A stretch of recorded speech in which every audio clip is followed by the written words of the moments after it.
In the endless tapestry of the Elder Scrolls, where time coils back upon itself and myth becomes memory, there exists a figure whose presence is felt like the weight of iron chains across the spirit of Nirn.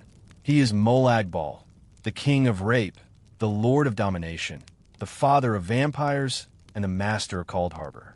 His name drifts like a shadowed curse across temples, whispered by those who fear his reach and invoked by those who seek forbidden power. From the dawn of creation, when the Edra shaped the mortal plane with sacrifice and the Daedra held to their darker freedoms, Molag Bal stood apart as one who did not simply embody destruction or change, but the crushing of will itself. Where Mehrunes Dagon brings fire and violent upheaval, where Bothia kindles rebellion and trial, Molag Bal delights in the subjugation of every soul that draws breath. His gift is not creation, nor even destruction. It is the bending of another's being until nothing remains but obedience and despair. Legends speak of him as one of the most insidious princes, for his influence rarely descends with open fire or cataclysm. Instead, he sows the seeds of domination quietly, binding mortals with temptation, with contracts sealed in whispered bargains, with power offered in exchange for eternal servitude. To Molag Bal, a world in which free will thrives is a world yet unconquered. The oldest myths of the Chimera and the early Neds alike describe him as a god of chains, who forged shackles not from metal but from spirit. These bindings were invisible, unbreakable, woven into the very hearts of those who dared to listen. He would ensnare the proud, the ambitious, and even the faithful, twisting their hopes into prisons of their own making. It is said that in the first ages of Nirn, entire tribes disappeared into his service, leaving only their ruined villages and the echo of screams beneath the stars. Scholars of the Mages Guild, when daring to study the texts preserved from Iliad ruins, tell of prayers spoken not to Auriel nor to Magnus, but to Molag Bal. These ancient lines ask for strength, for dominance over enemies, for the gift of binding others in eternal servitude. Such prayers were not pleas, but contracts, for every blessing of Molag Bal is a curse in disguise. To kneel to him was to accept that one's soul would forever be shackled, carried into Coldharbour upon death, where the torment would begin anew without end. And what is Coldharbour? It is the reflection of Nirn as imagined by Molag Bal, a realm not of beauty, but of mockery. Where rivers once ran, there flow streams of ash and filth. Where cities might have risen, there stand desolate ruins sculpted from anguish. Every stone, every gust of wind, every shadow there bears the weight of his cruel will. In this realm, he is sovereign, and it is here that he stores the countless souls stolen through pact and curse. Yet even in such horror, there is a strange order. For Molag Bal does not delight in chaos for its own sake. His is the tyranny of structure, of absolute law imposed by his hand. Within Coldharbour, he has fashioned a parody of the mortal world. Towers, streets, and temples built as if to mirror Nirn, but corrupted in every detail. It is domination turned into landscape, eternal proof that Molag Bal desires not to destroy the world, but to enslave it, to break it, and then to bind it, so that it may never rise free again. Thus, when mortals whisper his name by firelight, when priests speak of him only in trembling tones, it is not merely fear of punishment. It is the knowledge that Molag Bal represents the very end of choice itself. To resist him is to face endless torment, but to serve him is to surrender the very essence of freedom. This paradox, this cruel balance between terror and temptation, is the essence of his origin and the heart of his dominion. And so begins our journey through the dark influence of Molag Bal, a path winding through shadows where chains rattle softly, and where every tale is another thread in the great net of domination he casts across Nirn. Coldharbour, the seat of Molag Bal's dominion, is not merely a realm within oblivion, but an echo, a cruel parody of the mortal world. To understand Molag Bal's influence, one must understand this shadowed domain, for it is here that his vision of existence is revealed most clearly. Where the Edra once shaped Nirn through sacrifice, Molag Bal shaped Coldharbour through violation, theft, and mockery. Legends say that in the earliest days, when Oblivion's realms took form from the essences of the princes, Coldharbour rose like a reflection cast upon a darkened mirror. It resembled Nirn, but as if seen through cracked glass. The skies there are not blue, but bruised with eternal twilight. The earth is not fertile, but barren, coated in ash and dust that clings to the skin like sorrow itself. Rivers exist, but they run black and sluggish, as though even water itself cannot escape the weight of his domination. To walk through Coldharbour is to wander through a nightmare of familiarity. Ruined cities stand where none were ever built by mortals, their walls twisted in imitation of Cyrodiilic stonework, or echoing the towers of Somerset, yet each distorted, imperfect, and desolate. Statues of Daedra leer from corners, their faces melted into grotesque parodies of divinity. The air itself tastes of iron, dry and choking, carrying with it the faint cries of those who have been bound to this place through Molag Bal's curses. It is said that when a soul is dragged into Coldharbour, the first sensation is not pain, but recognition. The soul sees fragments of its homeland, mountains like those of Skyrim, forests resembling those of Valenwood, or temples echoing those of Morrowind. Yet each is ruined, drained of life, a hollow shell of what once was.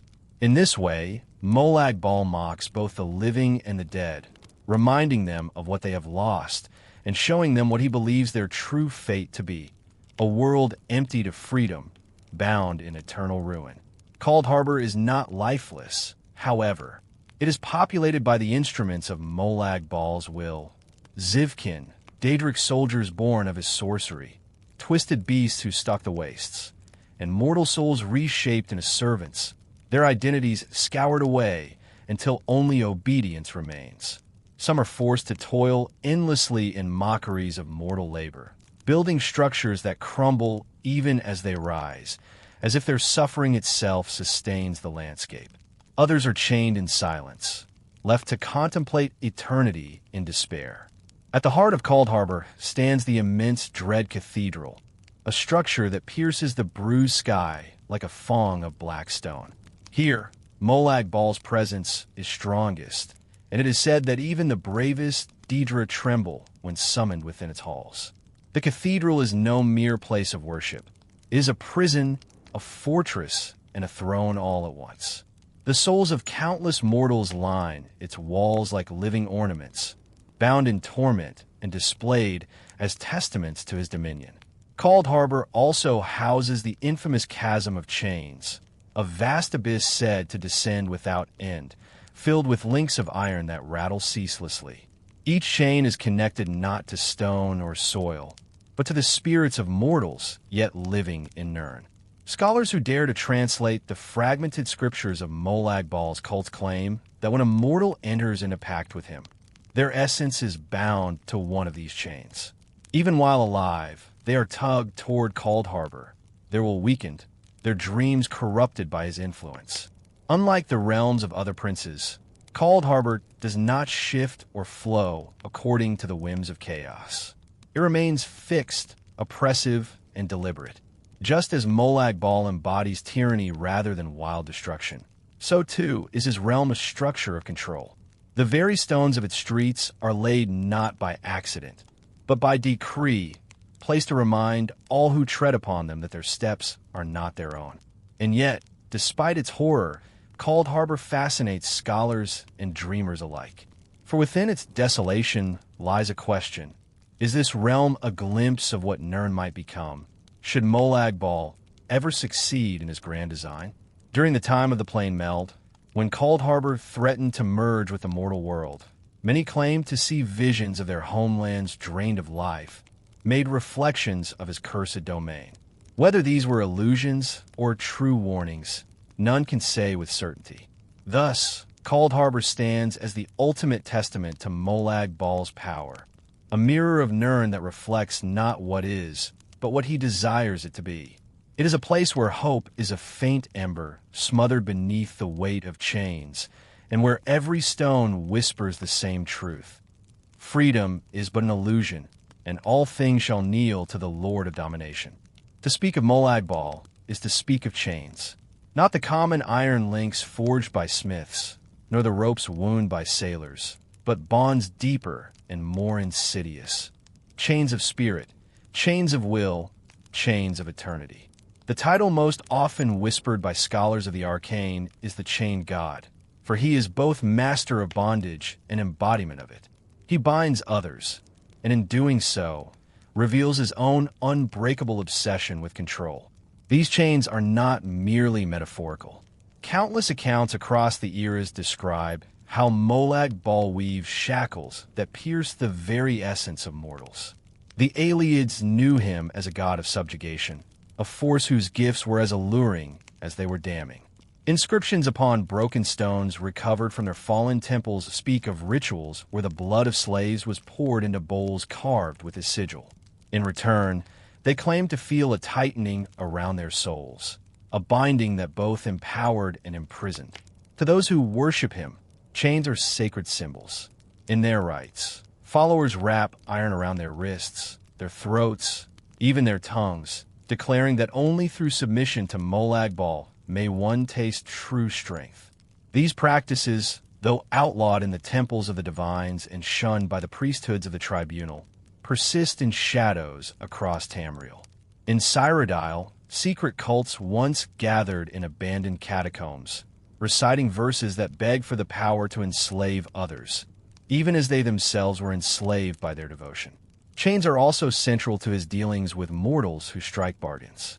Unlike other Daedric princes, whose pacts may bring fleeting blessings or temporary boons, Molag Bal's bargains are always binding in permanence. When a mortal agrees to serve him, whether for knowledge, for vengeance, or for power, they do not merely shake hands with the divine. They feel the weight of invisible chains wrapping around their heart, links forged of their very oath. From that moment onward, their choices are no longer wholly their own. In dreams, too, his chains appear. Those touched by his influence speak of visions where they wander halls of stone and shadow, hearing the faint rattle of links behind them. At first the chains seem distant, but each time they turn, they find themselves bound, their wrists encircled by iron, their ankles tethered to the floor. The dream ends with the sensation of being dragged downward into darkness, though no waking struggle can undo the impression left upon their soul. Even the gods themselves are not free from Molag Bal's obsession with bondage. Myths of the Chimer recount that he sought to ensnare Bothia, rival of rivals, testing whether even the most cunning of princes could be forced into servitude. Though his attempt failed, it revealed the scope of his ambition, to see all beings, mortal and divine alike, bent beneath his yoke. Where Meridia spreads light to resist corruption, Molag Bal counters with fetters of shadow, seeking to eclipse her radiance with the certainty of control. But perhaps the most haunting of his chains are those unseen by mortal eyes.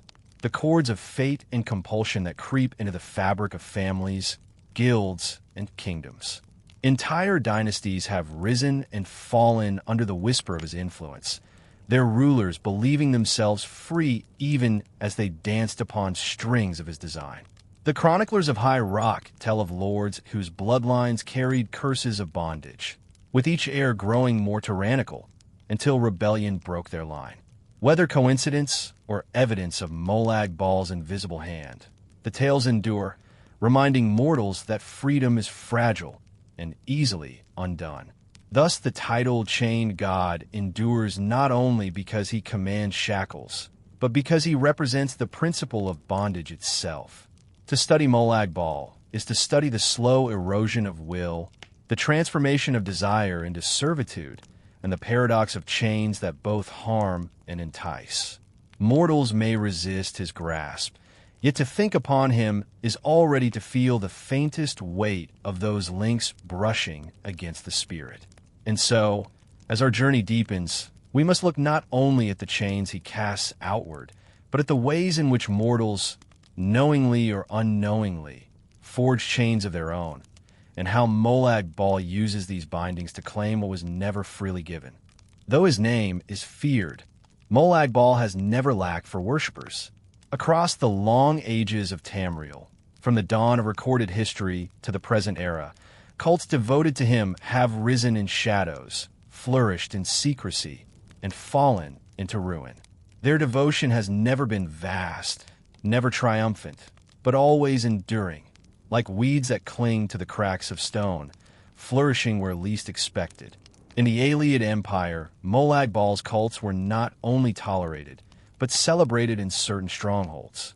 While many Ayleid lords bent knee to Meridia, Magnus, or Daedric patrons of light and flame, others found solace in the darker hand of domination. Inscriptions carved into obsidian walls speak of entire chambers dedicated to the father of vampires, where captives were offered as living gifts. These temples often paired Molag Bal with Meridia in stark opposition, the light of purity versus the corruption of chains. That the Ayleids dared to house such opposing shrines beneath the same roof reveals both their arrogance and their desperation for any divine favor. When the Ayleids fell and Cyrodiil passed into human hands, Molag Bal's presence did not vanish. Instead, his worshippers went underground. In the First Era, hidden sects arose within the forests of Colovia and the caves of Nibene. Travelers tell of villages where children vanished during nights of moonless sky, their absence explained only by crude chains left upon their doorsteps. The local superstitions spoke of the King of Shackles reclaiming his own. The Imperial Legion hunted these cults when discovered, yet for every cell destroyed, another whispered gathering seemed to rise elsewhere. In Morrowind, the Chimer and later the Dunmare held an especially uneasy relationship with Molag Bal. While the tribunal sought to outlaw his worship, remnants of House Drays, whose wealth grew upon the enslavement of Argonians, secretly called upon him as patron. The Drays, though publicly loyal to the tribunal temple, found in Molag Bal a deity whose philosophy aligned with their way of life. Slaves were seen not only as possessions, but as offerings, proof that they walked in step with the Lord of Domination. Even today, echoes of these hidden practices are whispered among the salt marshes of southern Morrowind, though none speak openly for fear of the tribunal's lingering influence. Elsewhere, his cults have always been small, scattered, yet disturbingly resilient. In Skyrim, shrines to Molag Bal are rare, but those that exist are often hidden in caves and ruins, tended by ascetic priests who wear chains upon their arms and necks. They are said to practice cruel trials, demanding that initiates prove their loyalty by acts of domination, breaking the spirit of others before being welcomed fully into the fold. These cults seldom endure long before discovery, but their persistence across centuries shows that his worship cannot be stamped out entirely. Perhaps most disturbing are the accounts from the Somerset Isles, where some Altmare, obsessed with purity and hierarchy, turned to Molag Bal as a means of enforcing their superiority. These rare sects, cloaked in secrecy, view him not merely as a Daedra of bondage, but as a guarantor of order. Their rites often blur the line between reverence and tyranny, seeing in Molag Bal the perfect patron for those who would impose their will upon all others. The cults of Molag Bal rarely achieve great power in Tamriel, yet their danger lies not in numbers, but in intent. Unlike worshippers of Sanguine or Sheogorath, who may be dismissed as hedonists or madmen, the followers of Molag Bal are patient and deliberate. They seek not fleeting indulgence, but the restructuring of society itself into patterns of domination. To them, freedom is weakness, compassion is folly, and the highest virtue is the ability to subjugate others.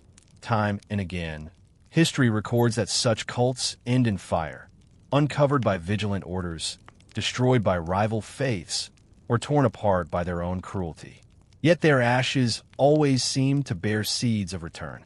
Perhaps this persistence is the truest reflection of Molag Bal's influence, that even when his servants are slain, their ideals seep into the cracks of mortal ambition, waiting for fertile ground. Thus, throughout the ages, his cults have endured, Not vast empires nor glorious temples, but hidden gatherings, secret shrines, and whispered oaths. They're the silent proof that Molag Bal's chains are never wholly broken. For as long as mortals hunger for power over others, his shadow will find a place to dwell. Of all the legacies Molag Bal has carved into the history of Tamriel, none is more enduring, more haunting than the curse of vampirism. It is a blight that seeps into families, lingers through centuries, and reshapes the destiny of mortals and nations alike. And at the root of this curse lies a single name, spoken with both dread and reverence. Lammy Bal, remembered by many as the Blood Matron, the first vampire. Her tale begins in the twilight years of the Merethic era, when the boundaries between divine and mortal were still fragile, and the Daedra walked more freely across Nirn. Lammy was a priestess devoted to the worship of Arche, god of life and death, guardian of the natural cycle. She served as a vessel of purity, her life given to honoring the passage between the living and the departed. Her faith, strong and radiant, might have protected her from many lesser evils. Yet against Molag Bal, no devotion was shield enough. The stories tell that Molag Bal descended upon her in cruelty, forcing his will upon her in an act of defilement. The violence of this encounter was not only physical, but spiritual, for in that moment her bond to Arche was sundered. Cast down and broken, Lammy cried out to her god for salvation, but Arche turned away, recoiling from her desecration. Alone, abandoned, and cursed by a prince of domination, Lammy was left to suffer a transformation unlike any other. From her wounds flowed not the red blood of mortality, but a darker ichor that refused to fade. She discovered that her body no longer yielded to death. When hunger consumed her, she found no nourishment in bread or fruit, no strength in water or wine. Only the blood of the living could ease her torment. In despair, she struck down those who had once been her kin, and in their veins she found both sustenance and corruption. Thus began the first lineage of vampires upon Nirn. The lore surrounding Lammy is fractured, for few dared to preserve it openly. In one account, she cursed the heavens and renounced the gods who had abandoned her, declaring herself mistress of her own fate. In another, she whispered prayers to Molag Bal himself, acknowledging that he had made her what she was and embracing his domination. In either telling, her existence marked the beginning of a new race, mortals bound not by choice, but by curse, forever torn from the cycle of life and death. The spreading of her blood was both deliberate and accidental. Some say that in her grief she sought companions, turning others into beings like herself so that she would not suffer alone. Others claim that her curse was so potent that even her touch or her breath could kindle the hunger in others. However it began, her progeny carried the mark of Molag Bal, each bound by the hunger for blood, each cursed with a weakness to sunlight, each unable to fully die. Generations later, different clans of vampires would emerge, some claiming descent directly from Lammy, others from her earliest children. Their forms and powers varied across regions. In Skyrim, pale hunters who prowl the night. In Cyrodiil, aristocrats cloaked in finery, ruling in secrecy. In Valenwood, feral predators lurking within the trees. Yet no matter their lineage, all shared the common truth that their condition was born from Lammy Bal's suffering, and through her from Molag Bal himself. The tale of Lammy Bal is not only a story of origin, but also one of betrayal. She was betrayed by Arche, who turned away in her hour of need, betrayed by her own people, who cast her out in horror, and betrayed by her own existence, which became a mockery of life. Molag Bal did not simply curse her. He cursed the cycle of mortality itself, twisting it into a new and terrible shape. Thus, the first curse of Molag Bal took root in the veins of mortals.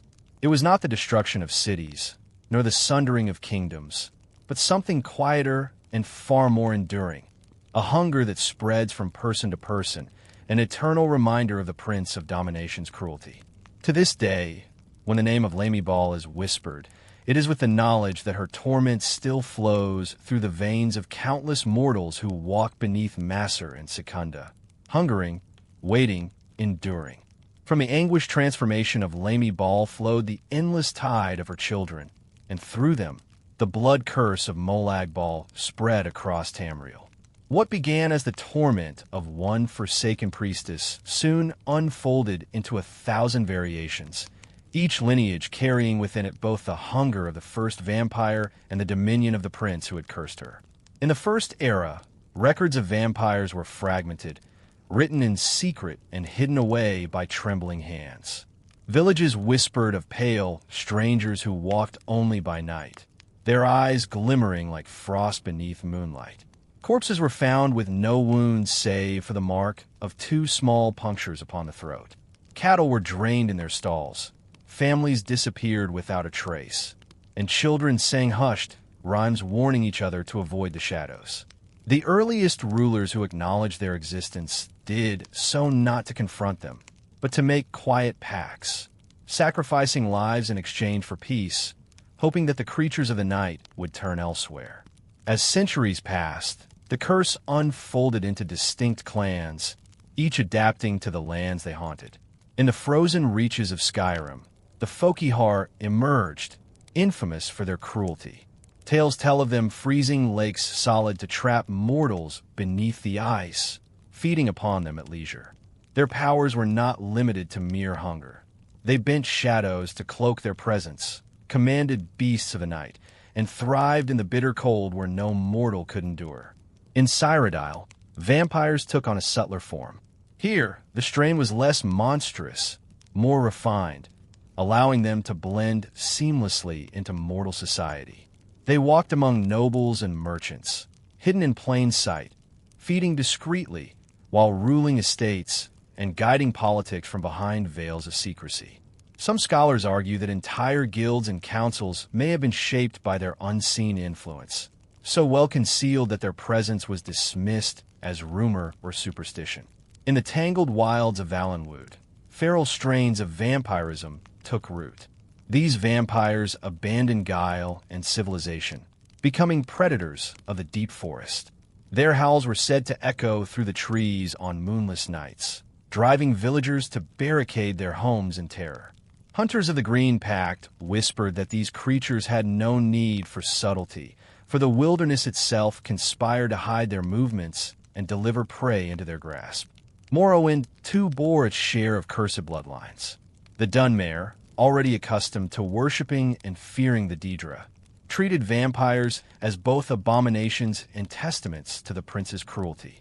Clans such as Burn, Korra, and Ondi each embodied different aspects of the curse: stealth, strength, and sorcery. Yet all were united by their devotion, whether direct or reluctant, to the shadow of Molag Bal. Their presence was an open wound upon the tribunal temple, whose priests declared them enemies of the faith, yet could never truly cleanse them from the land. Beyond these known strains lie countless others, unrecorded in the annals of guilds or temples. Every region of Tamriel seems to have its whispered legends: blood drinkers who lurk in deserts, wanderers who prey upon caravans, and solitary hunters who haunt the edges of mountain passes. Each bears the mark of Molag Bal's sorrow, twisted and adapted to their surroundings, but all remain bound by the same truth. Their existence is an echo of Molag Bal's domination. For vampires are not merely predators. They are symbols of the breaking of natural law.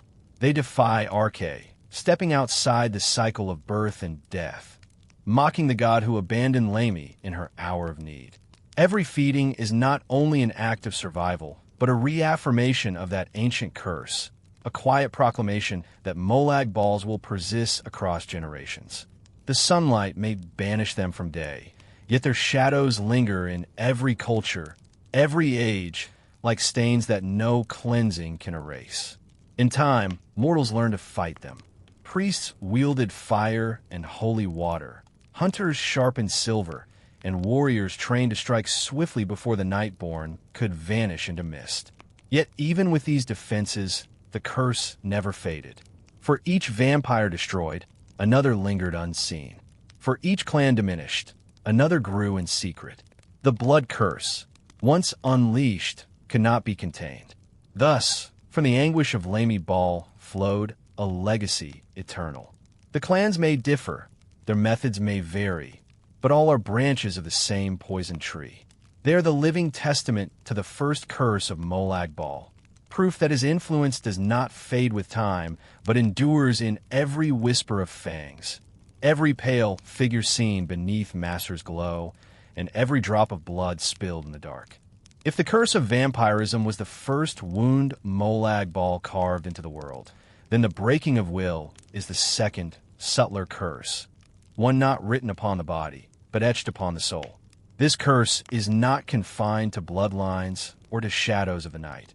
It dwells in the hearts of mortals, in their choices, in the slow erosion of freedom until nothing remains but obedience. Where Molag Bal's torment reshaped the flesh, this curse reshapes the spirit. Molag Bal's dominion is, at its heart, a philosophy of control. To him, the highest truth is that freedom is an illusion, and that all beings must either rule or be ruled.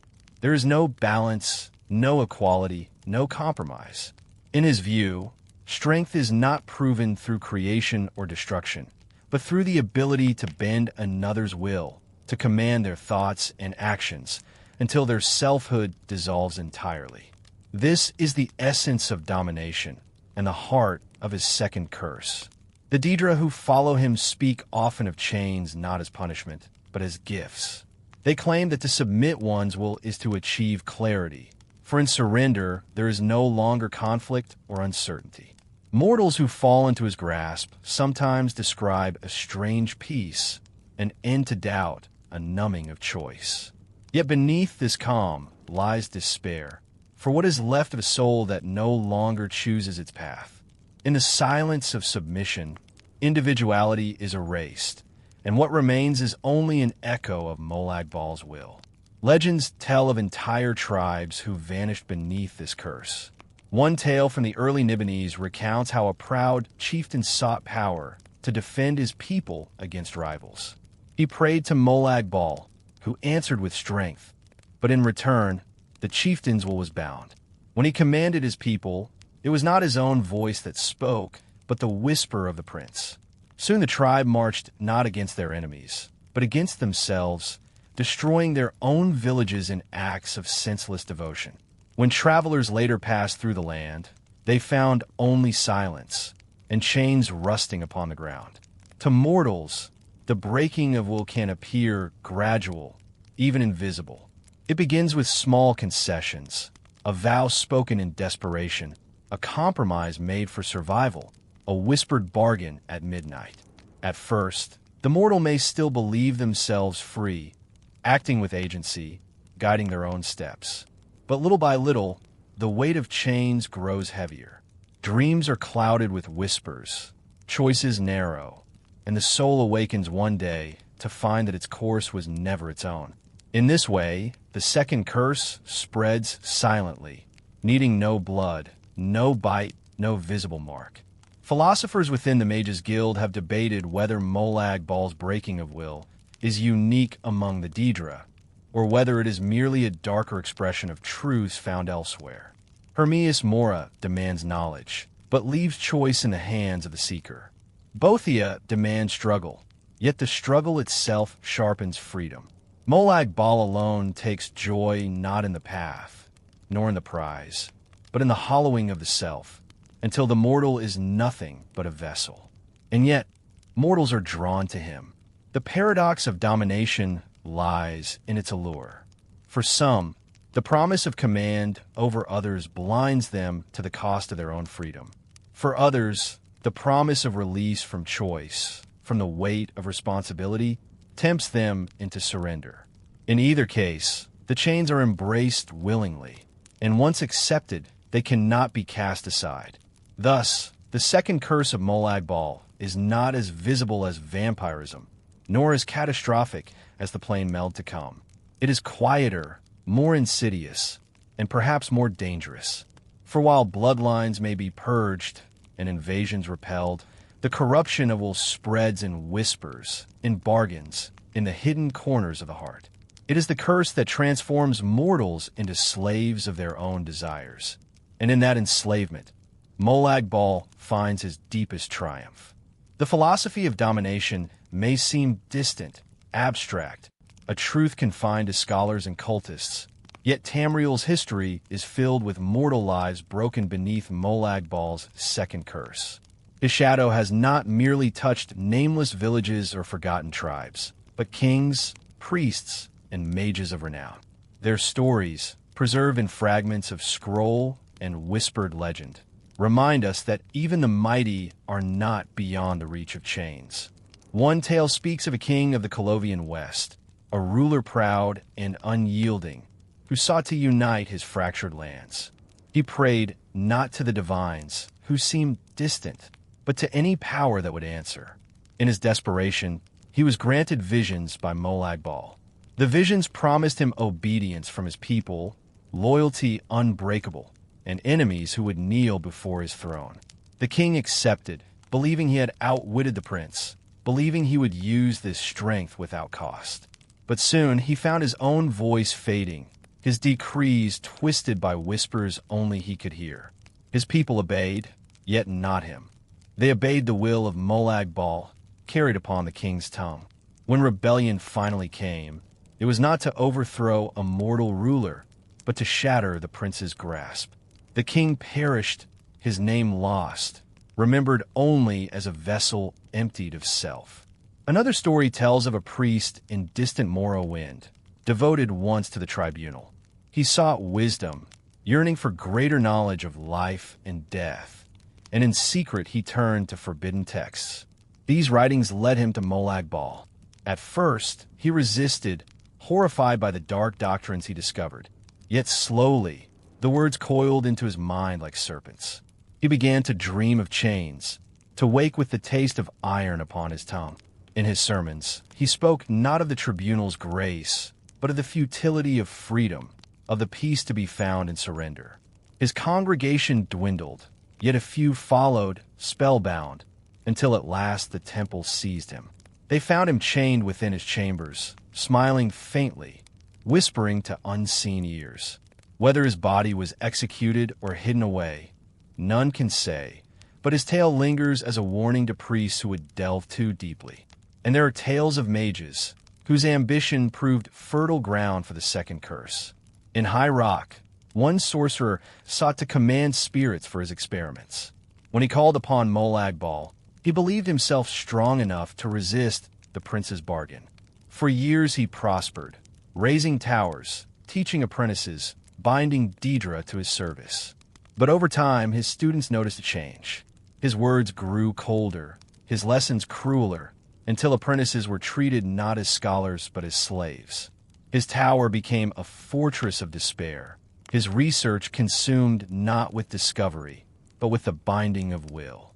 When he finally vanished, the halls echoed with the clatter of chains, though none dared linger long enough to discover what fate had claimed him. These are but a few of the countless lives undone. Some stories have been erased from history, scrubbed away by rulers who feared their people might see in them a mirror. Others have been embellished by bards and monks, shaped into warnings to keep children from straying into darkness. Yet the pattern is clear. Whether king or priest, mage or warrior, the curse of broken will does not discriminate. It reaches for any who hunger for power, any who despair in weakness, any who long for certainty in a world of shifting sands. And in every case, the end is the same. What begins as a bargain ends as bondage. What begins as strength ends as surrender. The mortal's name, their deeds, their very essence, are lost, and in their place remains only silence, an empty vessel filled with the echo of Molag Bal. Thus the second curse reveals itself not in the ruins of cities, nor in the scars of battle, but in the hollowing of lives. It is the curse of obedience, the transformation of proud souls into shadows, and it lingers wherever mortals long for power without cost.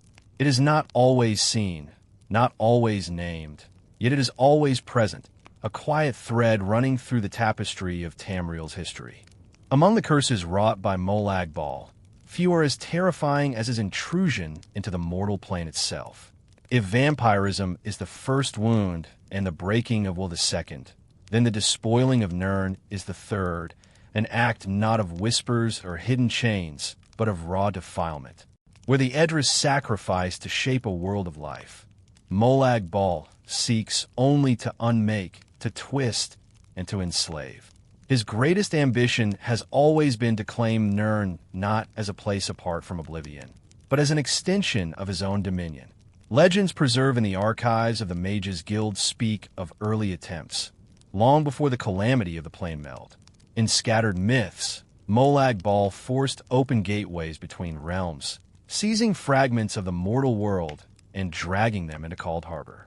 Entire villages are said to have vanished in the space of a single night, their stones and souls alike transplanted into his shadowed realm. Survivors of these incursions describe landscapes where familiar hills and rivers stood, but stripped of life, their skies stained with Coldharbour's bruise-colored light. Such accounts blur the line between vision and reality, but in them one finds the essence of Molag Bal's desire, to despoil the mortal plane until it reflects his own. Unlike other princes whose intrusions into Nirn are fleeting or symbolic, Molag Bal's corruption leaves scars upon the land itself. In Cyrodiil, near long-forgotten ruins, adventurers speak of stones that weep black ichor, impossible to cleanse, remnants of some ancient ritual. In Skyrim, there are caves where the walls echo with chains that no mortal hand placed, whispers of a time when Molag Bal's influence seeped through unseen fissures. These places resist healing, as though the soil itself has been chained, unable to return fully to its natural state. The curse of despoiling is not confined to earth and stone, but also reaches into the hearts of mortals. When Molag Bal's power touches Nirn, those nearby often feel their strength wither, their dreams clouded with visions of Coldharbour. Farmers abandon their fields, convinced that their crops are doomed. Children wake screaming, speaking of shackles they have never seen. Priests find their prayers unanswered, as if their gods themselves recoil from the corruption. These are not simple hauntings, but the ripples of Molag Bal's presence pressing into the weave of Mundus. The Chimer, ever watchful of the Daedra, preserves stories of such defilements. In their chronicles, Molag Bal is described as the stonebreaker, who delights in ruining what others create. When a temple was raised to honor the ancestors, cultists of Molag Bal would descend to stain its foundation with blood, believing that no structure could stand unbroken unless first touched by his hand. To them, desecration was not vandalism, but worship, a way to mirror their master's endless desire to corrupt. More chilling still are the stories of souls trapped between worlds.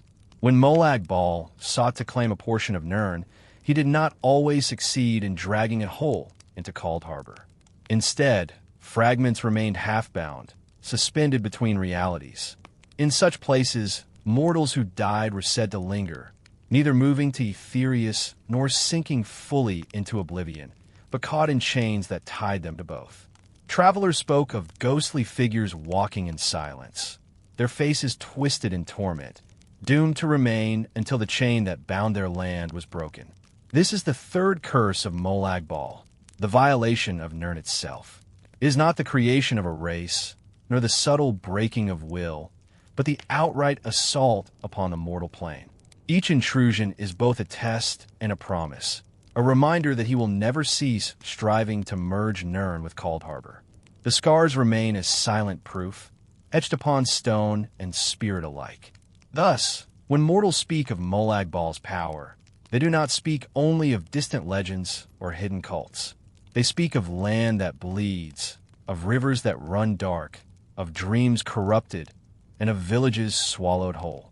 The despoiling of Nirn is his third curse, and its shadow lingers wherever the boundaries between realms grow thin. If the early defilements of Nirn were but whispers of Molag Bal's ambition, then the Plane Meld was his roar, his most brazen attempt to unmake the divide between realms. For ages, Tamriel had known the prince as a shadow lurking in the hearts of mortals, a whisperer of chains and blood. But in the era of the Plain Meld, he revealed his grandest intent, to drag Nirn into Coldharbour itself, to bind the mortal plane eternally to his dominion. The stories of this event vary, colored by culture and by the memories of those who survived its horrors. Yet in every account, the themes remain the same. Skies torn open, the ground trembling with unnatural convulsions, and rivers of blue fire searing the land as the two planes strained against one another. Temples crumbled, forests blackened, and cities shook as if pulled toward a realm of iron and ash. Mortals, bewildered, turned their eyes upward to see fissures in the heavens themselves, as if the very dome of the sky had cracked. The root of this calamity lay in a dark covenant, forged between Molag Bal and Mannimarco, the king of worms. Mannimarco hungered for godhood, for escape from the chains of mortality, and in Molag Bal he found both ally and master. The bargain was cruelly simple. Mannimarco would serve as architect of the mortal side of the Plain Meld, raising anchors to Coldharbour and tethering Nirn's essence. In return, he was promised apotheosis, an immortal dominion over death itself. Thus, mortal ambition and Daedric malice intertwined, and the stage was set for Tamriel's greatest peril. The Plain Meld was unlike the subtle intrusions of old. This was no fleeting portal, no vanishing village. This was the systematic chaining of an entire world. Great anchors descended from the sky, massive constructs of Daedric metal, piercing the earth like spears. They bound Nirn not only in body but in spirit, creating conduits through which the essence of Coldharbour poured. Around these anchors, the air grew heavy, and the cries of tortured souls echoed. Where they fell, life withered, crops blackened, rivers stagnated, and mortals felt their strength leached away as if the world itself had turned against them. Yet the Plain Meld was not without resistance. From every corner of Tamriel rose mortals who refused to yield. Scholars of the Mages Guild, warriors of the Fighters Guild, priests, and wanderers all found themselves united against this overwhelming threat. They broke anchors, fought cultists, and resisted the spread of Coldharbour's corruption. Songs tell of nameless champions who walked the riven lands, closing the wounds between planes with courage and sacrifice. Their deeds, though recorded imperfectly, remind us that even against the most overwhelming of chains, mortals may yet rise. The Plain Meld was ultimately undone, but its shadow lingers.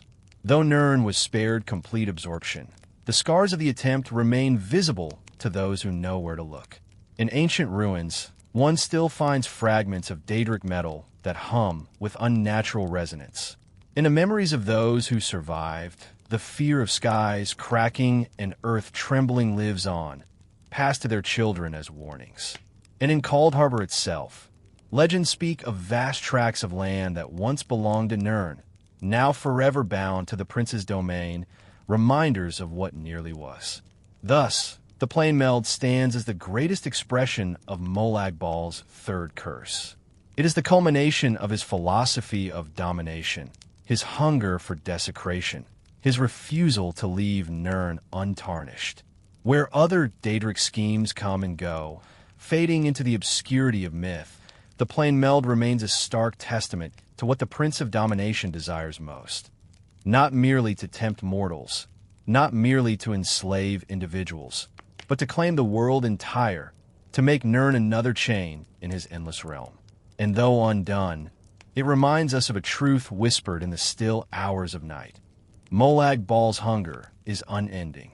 His gaze remains fixed upon the mortal plane, and should the chains weaken, he will seek once more to bind Nirn to Coldharbour.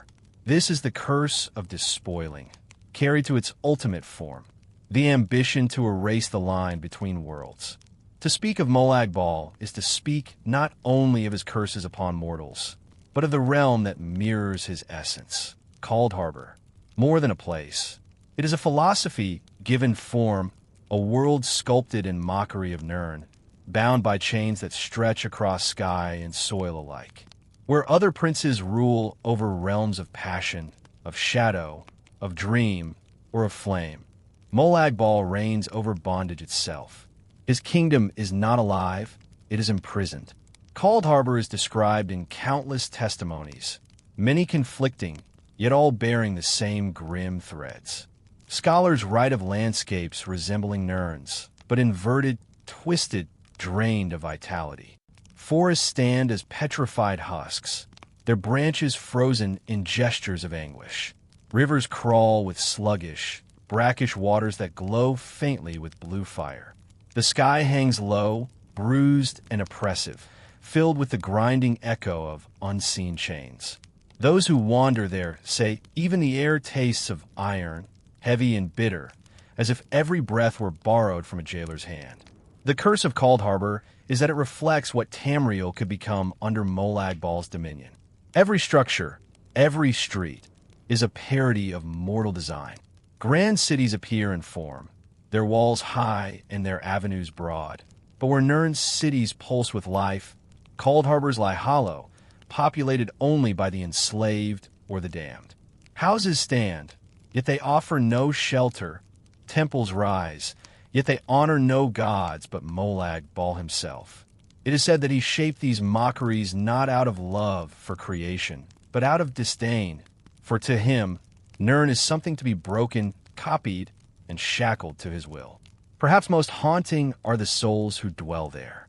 Coldharbour is filled with the spirits of mortals, torn from their bodies by pact, ritual, or curse.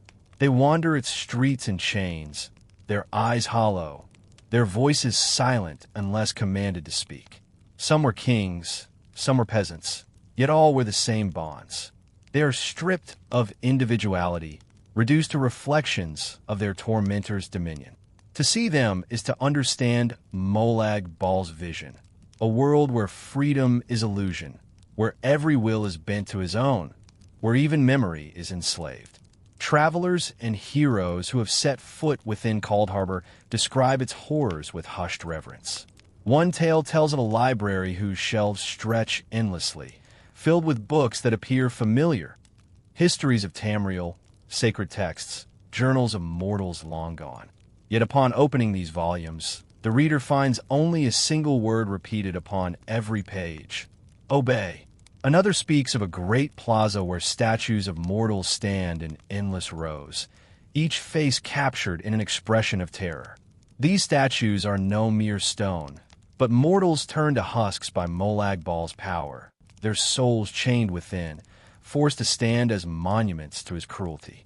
Even the land itself is not free. Mountains rise, yet their peaks are bound in iron rings. Valleys yawn, yet chains stretch across them, tethering the very earth to unseen anchors.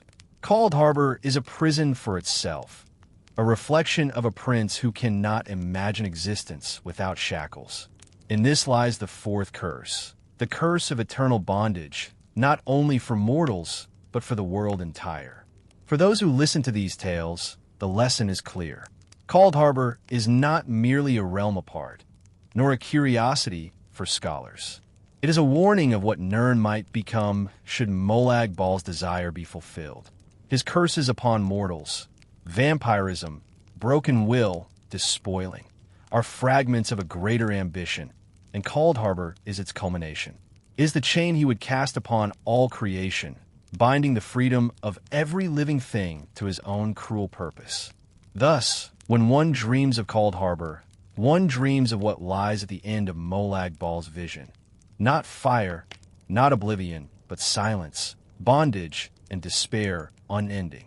While Coldharbour is most often spoken of in fearful abstraction, its reality is etched into the memories of those who have walked its cursed stones and returned. Few mortals escape its grasp, and fewer still find words sufficient to capture its despair. Yet their testimonies endure, preserved in fragments of journals, whispered confessions to priests, or tales recounted to fellow travelers by firelight. In these accounts, the realm becomes not merely a legend, but a lived torment, a mirror held up to Nirn so that mortals may glimpse what their world might become under Molag Bal's dominion. One survivor, a Breton mage, wrote that upon his arrival in Coldharbour, He was overwhelmed not by chains or by Daedra, but by familiarity. The streets reminded him of Wayrest, the stones carved in patterns echoing his own homeland. Yet every detail felt wrong. Doors opened to empty rooms. Windows looked onto vistas of pale fog, and the people he passed stared without recognition, as though they were hollow imitations of life. He realized with horror that Coldharbour had not created its own design. It had stolen fragments of Nirn, drained of warmth, remade as mockeries to remind prisoners of all they had lost. Another account speaks of a Redguard warrior taken during a Daedric incursion. She described being forced to labor in fields that bore no harvest, tilling soil that resisted the touch of mortal hands. Her captors watched in silence, never urging, never punishing, for the futility itself was the torment. She wrote that she could feel her strength slipping, not from exhaustion, but from hopelessness. The realization that no labor could yield fruit, no effort could escape the futility woven into the land itself. When she was freed, she confessed that even upon returning to Hammerfell's fertile sands, she feared her hands would never feel clean again. There are also whispers of those who did not resist, but surrendered. A Dunmare priest, lured into Coldharbour by promises of forbidden knowledge, spoke of the relief he felt when the chains first closed around him. In his words, the weight of choice, of doubt, of struggle was lifted. He believed himself freed, until he realized that his voice no longer spoke his own prayers, but Molag Bal's. His testimony ends abruptly, the last line of his journal stating only, "The chain is merciful. I am no longer myself." Whether he perished or was utterly subsumed, none can say. Most haunting of all are the stories of souls trapped without bodies. These wanderers describe seeing their own forms shackled while they drift apart as shadows, watching themselves toil in despair. One Altmare's spirit recalled the agony of shouting, unheard, as his body carried out tasks against his will. He compared it to drowning within oneself, never touching air, never waking from the nightmare. Such testimonies suggest that in Coldharbour, even the boundary between body and soul is enslaved, each chained separately to ensure that no part of a being can escape. Those who returned often carried lingering marks. Their dreams were haunted by the grinding of chains, their waking hours filled with the sensation of unseen weight upon their shoulders. Priests called these afflictions soul scars, remnants of Molag Bal's touch. Some healed with time and prayer, others did not. Entire lives were reshaped by the memory of bondage, their laughter quieter, their hope diminished. It is said that once one has walked the stones of Coldharbour, a piece of that place walks with them forever. Through these testimonies, the fourth curse becomes more than myth. Coldharbour is not simply a realm of stone and chain, but an echo of what mortals most fear: the loss of self, of purpose, of freedom. In hearing their words, we glimpse Molag Bal's design more clearly. He does not merely wish to enslave bodies, nor to dominate nations, but to erase the very essence of individuality, until every mortal is but an instrument of his will. This is the lesson of those who returned. Coldharbour is not only a prison of stone, but a prison of the soul. It is the echo of despair, carried back into Nirn by trembling voices, a warning of what awaits should his chains ever succeed in binding the world entire. If the first four curses of Molag Bal reveal the breadth of his cruelty, the fifth curse unveils the depth, the enslavement of mortal souls themselves. Vampirism steals the body in hunger. The breaking of will captures the mind. The despoiling of Nirn defile the land.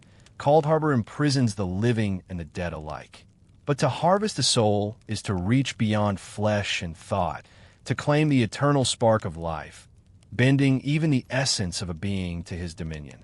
Legends speak of the soul as a river of light, flowing from the mortal coil to Aetherius upon death.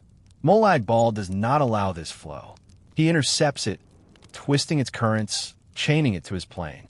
Those ensnared cannot move freely. Their consciousness is tethered, their spirit forced into servitude. The process is slow, subtle, and horrifyingly efficient.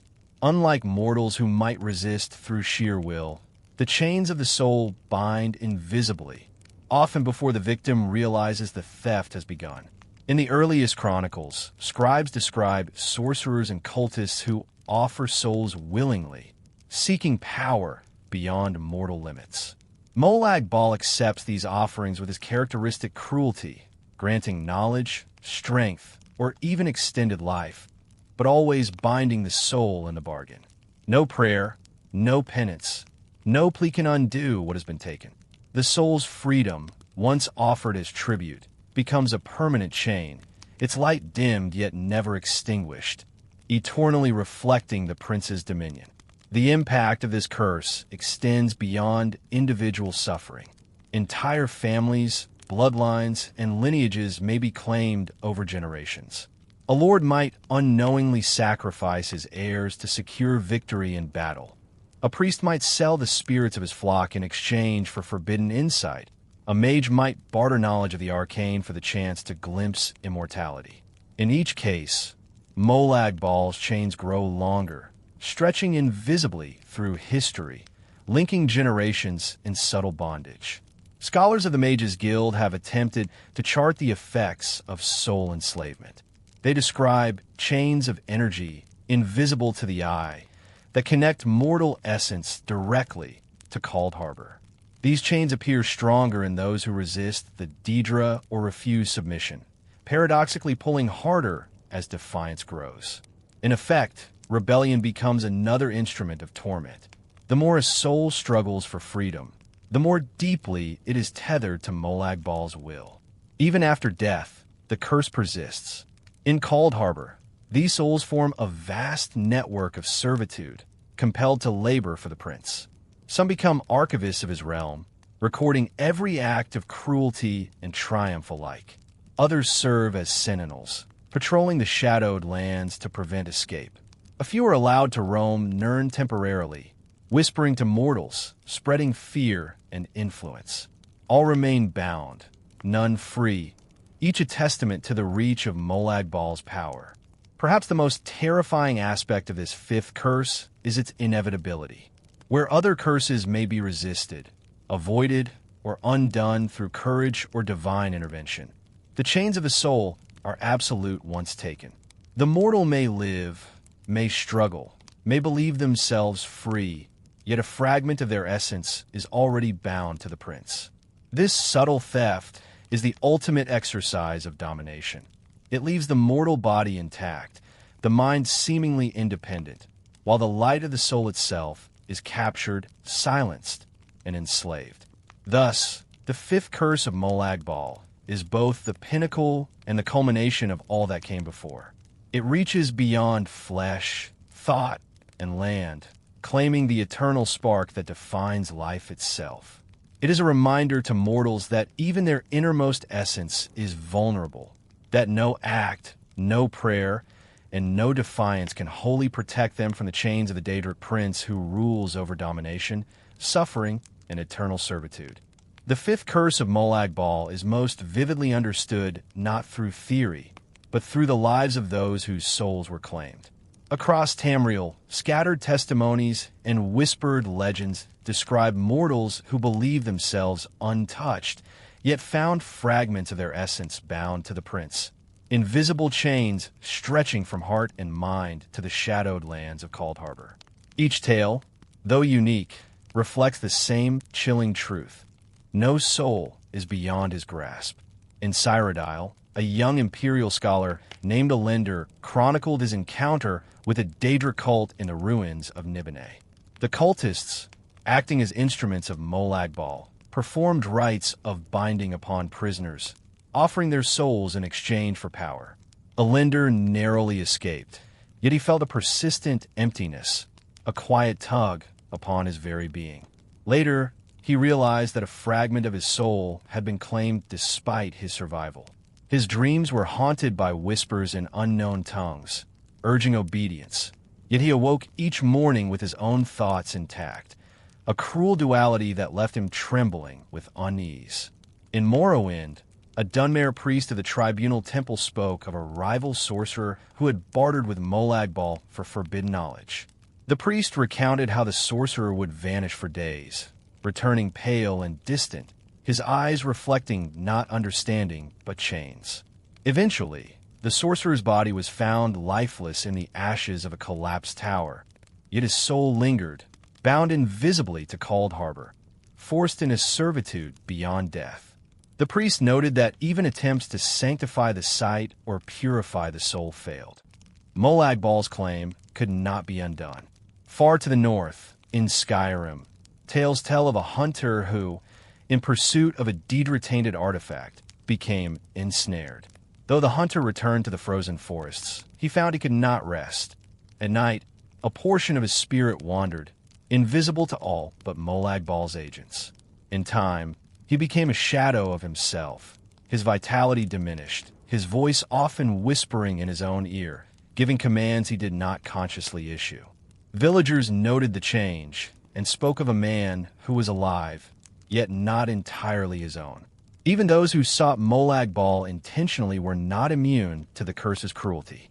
A Redguard warrior, tempted by the promise of invincibility, surrendered a portion of his soul in exchange for skill and strength. Though victorious in battle, he soon discovered that his victories felt hollow.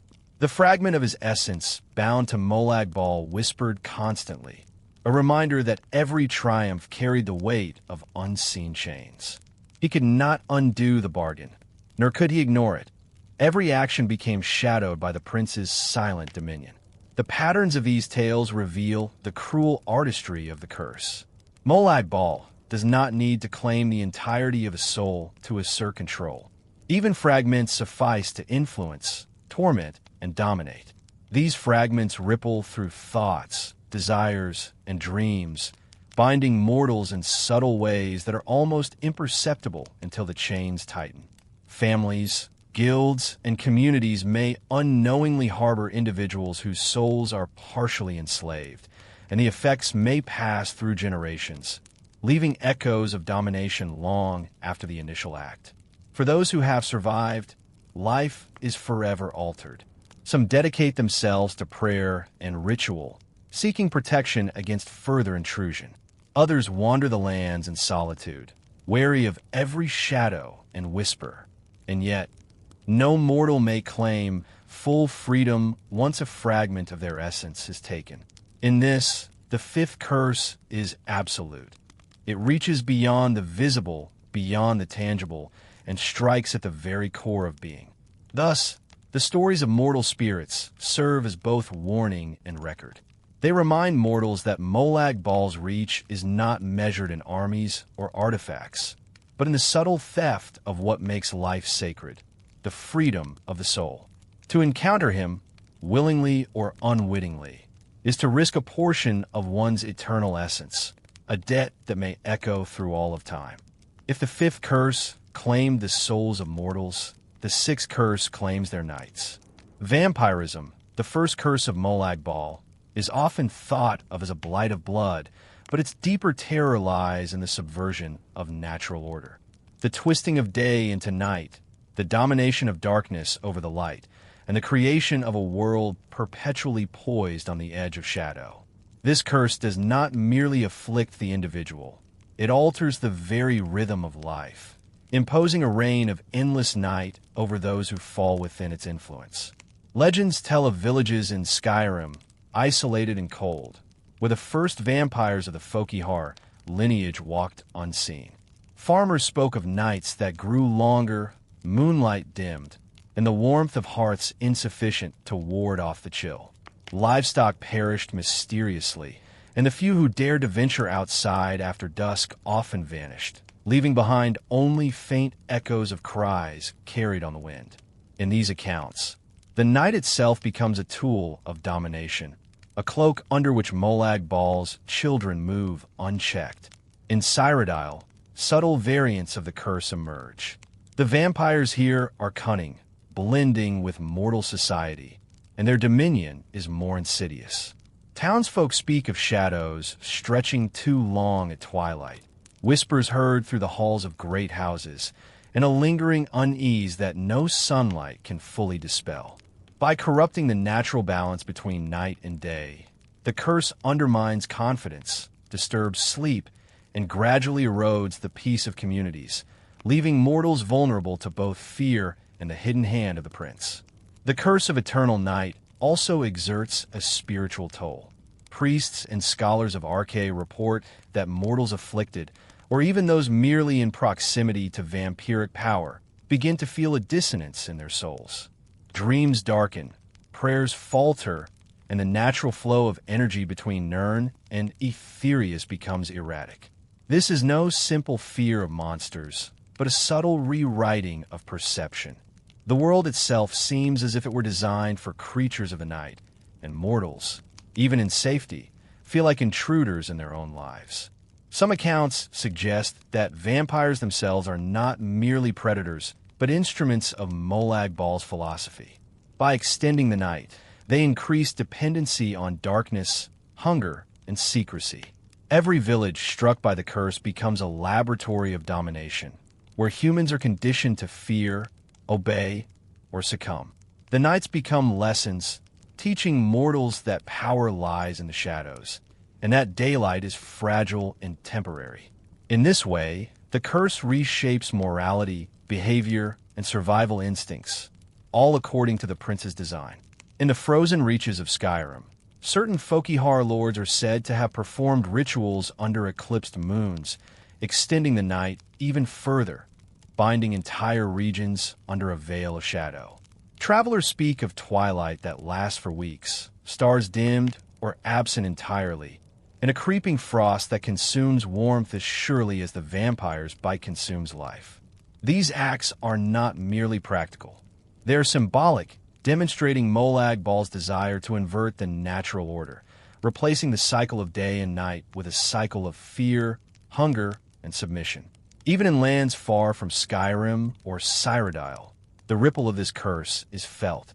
Mortals report long, unseasonal nights, inexplicable chill, and a haunting sense of being watched. Folklore often attributes these occurrences to spirits or witchcraft.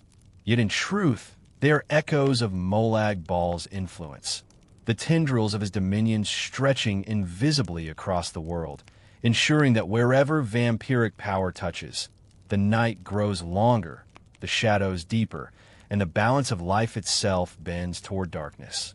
Thus, the sixth curse is both subtle and pervasive. It does not rely solely on teeth, claws, or chains. Instead, it reshapes perception, cycles, and reality itself. By dominating the night, Molag Bal ensures that his influence is felt even when he is unseen, that fear and obedience seep into the hearts of mortals, and that darkness reigns not merely in the streets, but in the rhythm of life itself. While the physical bite of a vampire is immediate and visible, the true power of Molag Bal's sixth curse lies in its subtle reshaping of society and psyche. Mortals do not merely contend with predators in the night. They contend with an insidious alteration of behavior, perception, and communal norms. Villages, towns, and even entire regions fall under an invisible hand, guided not by law or leadership, but by the slow, unrelenting influence of vampiric presence. In Skyrim, villagers near Folkihar strongholds describe nights filled with whispered counsel, as though shadows themselves instruct them in caution, obedience, and fear. Farmers grow anxious at twilight. Laborers cease work as the sun dips low, and communities develop unspoken codes. No one ventures outside after dark. Doors are barred, and silence becomes a survival strategy. Over generations, these habits harden into culture, instilling fear not merely of the living predators, but of the night itself, a constant reminder of the prince's indirect dominion. Cyrodiil offers a more subtle manifestation. There, vampiric influence infiltrates the halls of nobility and governance. Aristocrats employ courtiers whose presence is cloaked in secrecy. Whispers of fear and influence guide negotiations, and feasts are punctuated by vanished servants or sudden disappearances. Mortals learn to negotiate the shadows, to live with caution, and to measure loyalty not by trust, but by survival. In this way, the curse reshapes morality, embedding deception, suspicion, and quiet obedience as necessities of life. The psychological effects of this curse are profound. Mortals experience sleepless nights, haunted by unease or fleeting shadows in peripheral vision. Dreams darken, often populated by fanged figures or cold, unyielding landscapes reminiscent of Coldharbour. Over time, even the bravest find there will bending, their sense of autonomy subtly corroded by the expectation of danger and the habitual presence of predators. The mind becomes a battlefield, as much as the body, with vigilance replacing relaxation, fear substituting for trust. Survivors report that children raised in regions affected by vampiric influence grow cautious, wary, and unusually perceptive of subtle cues.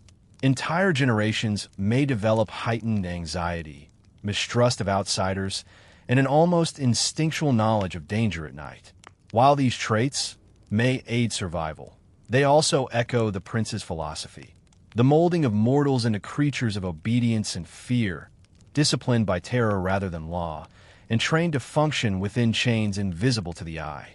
Even religion and spirituality are affected. Priests of Arche and other divines find their prayers less potent in regions tainted by vampiric power. Congregants hesitate to attend evening services. Monks and scholars record fewer rituals, and sacred observances are shortened or abandoned. Fear of the night supersedes devotion, and Molag Bal's influence quietly triumphs. The natural and divine rhythms of life are altered, subordinated to the constant presence of darkness and predation. Across Tamriel, the societal imprint of this curse demonstrates its enduring subtlety.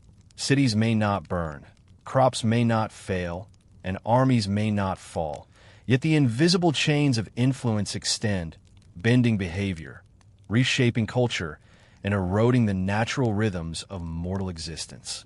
Mortals who survive vampire-infested regions do so with vigilance hardened into instinct, with caution encoded into every action, and with fear perpetually guiding their choices. Thus, the sixth curse extends beyond the immediate bite or the night.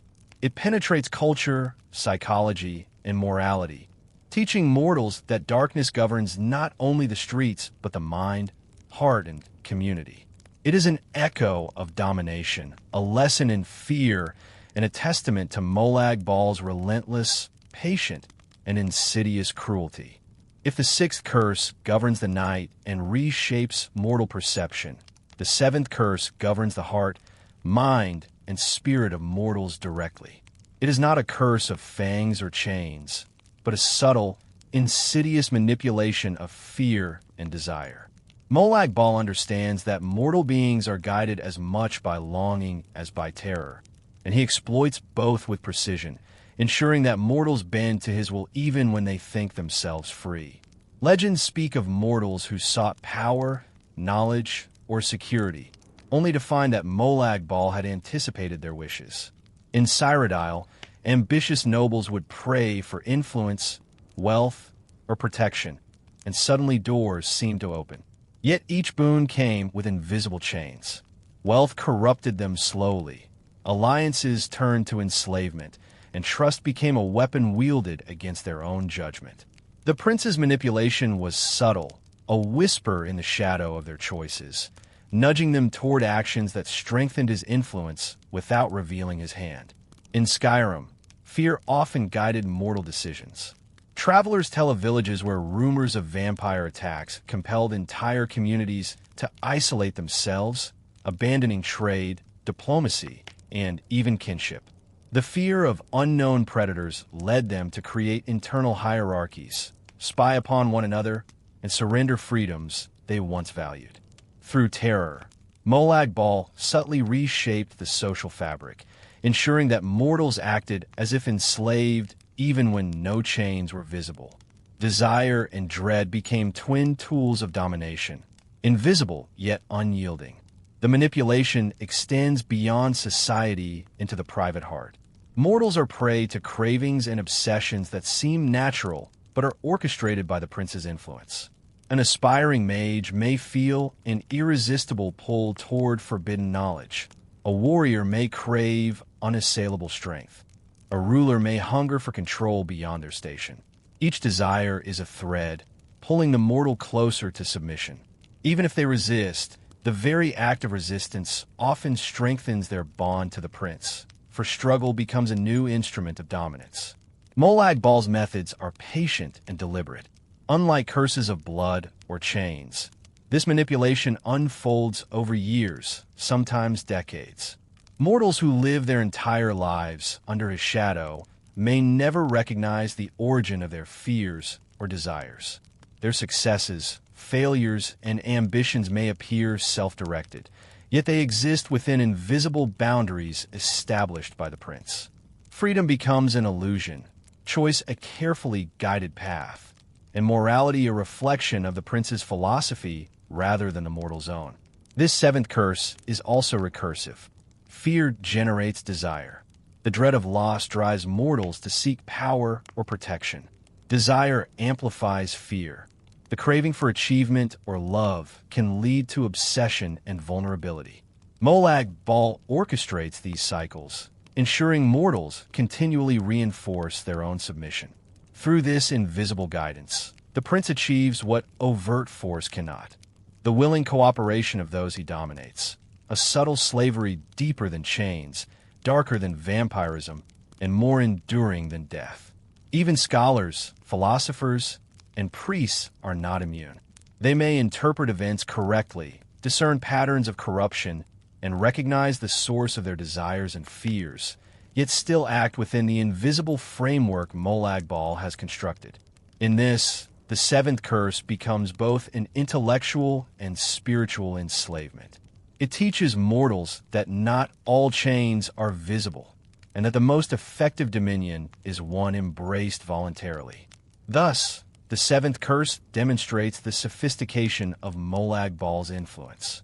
It is neither physical nor immediate, but psychological, moral, and eternal.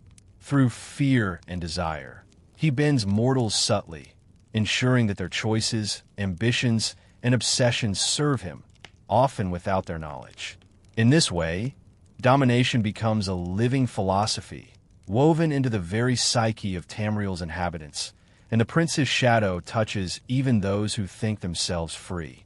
The seventh curse manifests most clearly in those mortals whose ambitions or vulnerabilities aligned with Molag Bal's intricate design. Across Tamriel, chronicles and whispered legends reveal kings, sorcerers, priests, and even common folk ensnared by invisible chains of fear and desire, drawn to acts that outwardly appear self-directed but inwardly further the prince's dominion. In Cyrodiil, one tale recounts the rise of a minor noble, Darius Varen. Eager to secure influence in the imperial court, he found unexpected opportunities opening at every turn. Alliances dissolved in his favor, rivals inexplicably faltered, and his reputation grew swiftly. Yet as he advanced, his decisions became increasingly ruthless. He punished innocents, betrayed allies, and sanctioned acts that weighed heavily upon his conscience. In his private writings, he expressed confusion over his own motivations, unaware that Molag Bal had guided each step, weaving his ambition into the prince's invisible web. In Skyrim, a warrior priest of Arkay named Seldrin fell victim to desire for martial excellence and divine favor. His prayers for strength and recognition were answered, yet each boon carried subtle costs. His comrades grew distant, his followers fearful, and yet he persisted, driven by longing for prestige and approval. Only after years of reflection did he perceive the subtle erosion of his free will, the whispering of unseen chains, and the realization that every achievement, no matter how hard-earned, had been guided by Molag Bal's patient influence. The Dunmere scholar Sarnaveleth provides another example. Obsessed with the pursuit of forbidden knowledge, she delved into Daedric texts and obscure rituals. Her understanding deepened, yet so too did the prince's grip on her decisions. Choices that seemed autonomous were in fact orchestrated by subtle nudges. Every ritual performed, every insight gained, and every discovery uncovered served to draw her deeper into the network of obedience. Her writings indicate growing anxiety, the sense that she was being guided by forces beyond her comprehension, yet she could not resist the allure of forbidden knowledge. Even common folk are not immune. A Redguard fisherman named Jahari, desperate to protect his village from raids, accepted a mysterious blessing from a traveling Daedric cultist. His strength increased, his aim became unerring, and his village prospered briefly. Yet the same blessing instilled fear, paranoia, and a sense of inevitability. Rivals would betray, strangers would threaten, and disaster loomed constantly. Jahari's choices, though seemingly his own, increasingly reflected Molag Bal's influence. Each action reinforced dependency, fear, and the prince's quiet dominion. In all these cases, the seventh curse operates invisibly, silently, and persistently. Unlike vampirism or soul enslavement, there is no single act that marks the moment of submission. Mortals may succeed, prosper, and even appear heroic, yet the subtle guidance of fear and desire binds them nonetheless. Their triumphs and defeats alike serve Molag Bal, extending his influence without overt violence, shaping mortal affairs in alignment with his philosophy of domination. This curse demonstrates a principle unique to Molag Bal. Domination can be achieved through cooperation, through longing, through the illusion of freedom. Mortals ensnared by fear and desire become agents of their own subjugation, demonstrating the terrifying patience and sophistication of the prince's will. His chains are invisible, yet unbreakable, subtle, yet enduring. In their obedience, the seventh curse finds its perfection, the willing slavery of mind, heart, and spirit. The eighth and final curse of Molag Bal encompasses all that has come before. The physical, mental, spiritual, and societal domination that defines his will. It is not merely a singular act, but the culmination of a lifetime of schemes, manipulations, and cruel designs. While the preceding curses afflict mortals individually, regionally, or in spirit, the eighth curse exists as the embodiment of his ultimate ambition, the shaping of Tamriel according to his own philosophy of control, fear, and submission. Legends speak of Molag Bal's triumph, not in the conquest of lands alone, but in the orchestration of history itself. Empires rise and fall, wars are waged, kings betray allies, priests question their faith, and entire peoples are swayed by subtle whispers of desire and dread. In each case, the prince's hand is unseen but undeniable, guiding mortal actions toward outcomes that reinforce his dominion. This is the eighth curse, the permanent imprint of his influence upon the tapestry of Tamriel, woven so subtly that mortals may perceive only coincidence, chance, or the workings of fate. In Coldharbour, the echoes of this final curse are most visible. Souls bound to the prince's labor eternally, the dead and living alike trapped in cycles of submission. The mock cities and petrified landscapes of his realm serve as a reflection of what he hopes to achieve upon Nirn itself, a world reshaped according to chains, shadows, and obedience. Even when mortals resist, the traces of his influence persist, demonstrating that triumph is not always immediate or total. It is long-term, patient, and pervasive. The eighth curse also manifests in culture and memory. Songs, legends, and histories are subtly reshaped, recounting events in ways that glorify submission or obscure acts of defiance. Mortals who would challenge him often find their deeds misrepresented, their victories minimized, and their failures amplified. In this way, Molag Bal ensures that even the stories mortals tell themselves conform to the narrative of his ultimate dominion. Memory itself becomes a tool of obedience.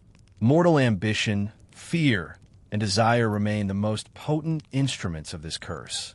Kings who seek glory, priests who seek knowledge, warriors who seek strength, all become unwitting participants in his design.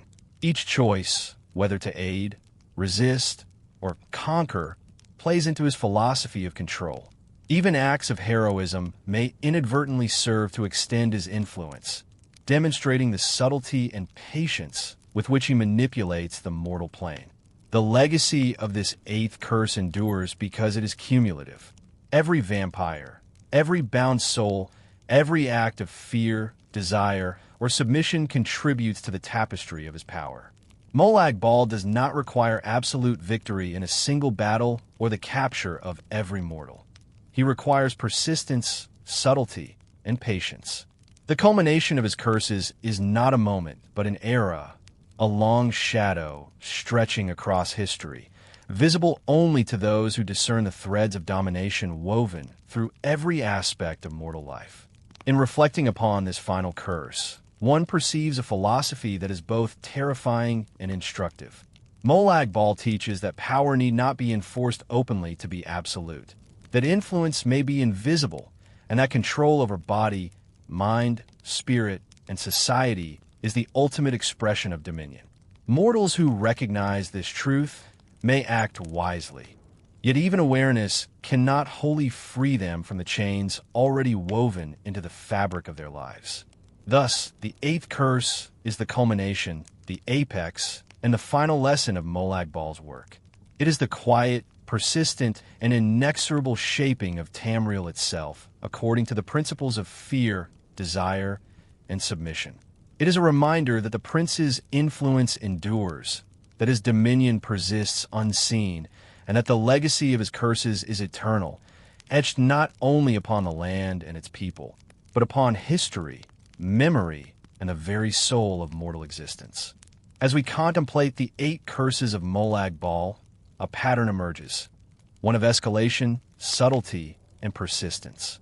From the physical afflictions of vampirism to the psychological manipulation of desire and fear, each curse builds upon the previous, culminating in a philosophy of domination that is both meticulous and unrelenting. The prince does not seek fleeting conquest. He seeks enduring influence, a shaping of Tamriel and its mortals according to his vision, a shadow that stretches across time and memory. In reflecting upon these curses, one recognizes a common thread, the intertwining of corporeal, spiritual, and societal control. Vampirism claims the body.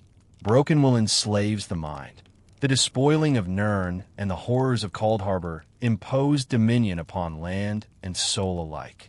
Soul enslavement ensures eternal submission. Eternal night transforms natural order. Fear and desire manipulate morality and choice. And finally, the cumulative effect of all these is the 8th curse, a subtle, pervasive shaping of mortal history, culture, and consciousness. Mortals, despite courage, knowledge, or divine blessing, are rarely free of the prince's influence. Even those who resist his overt schemes may find themselves participating in his philosophy unknowingly. A warrior who strikes against a vampire may fulfill the prince's designs by spreading fear. A scholar who seeks forbidden knowledge may reinforce the chains of desire and obedience. A ruler who builds alliances may inadvertently echo the manipulations of his subtle hand. Every action becomes both test and instrument. Every choice both challenge and confirmation of the prince's omnipresent will. Yet, within these reflections, there is also a measure of hope. Awareness of Molag Bal's methods, of the delicate intertwining of fear, desire, and domination, allows mortals to act with greater care. Knowledge of the 8 curses empowers vigilance, fostering communities, scholars, and heroes who may resist, disrupt, or mitigate his influence. While no mortal can claim total immunity, understanding the architecture of his dominion is itself an act of subtle defiance. The enduring shadow of Molag Bal is a lesson in patience and subtlety. Unlike the visible might of armies or the sweeping power of storms, his influence is invisible, operating across generations, embedded in culture, memory, and the very rhythm of life. Mortals who perceive this shadow may never fully escape it, yet they gain the power of insight, the chance to act consciously to safeguard others, and to recognize the chains before they tighten completely. In meditating upon these truths, one realizes that Molag Bal's power is not merely in curses or chains, but in shaping the very perception of reality. Each curse, each act of domination, leaves echoes in the hearts of mortals. Together, the 8 curses form a tapestry of influence, intricate, subtle, and unending, teaching that domination can be invisible, eternal, and psychological as much as physical. And so, the 8 curses of Molag Bal remain a quiet, persistent presence in the world of Tamriel. They are warnings, lessons, and reminders of the delicate balance between freedom and submission. For those who listen in stillness, who reflect upon the night and the whisper of unseen chains, the story of Molag Bal is not merely one of terror. It is an invitation to understand, to remain vigilant, and to navigate a world where even the most ordinary choice may ripple across the tapestry of domination, leaving a shadow that endures far beyond mortal sight.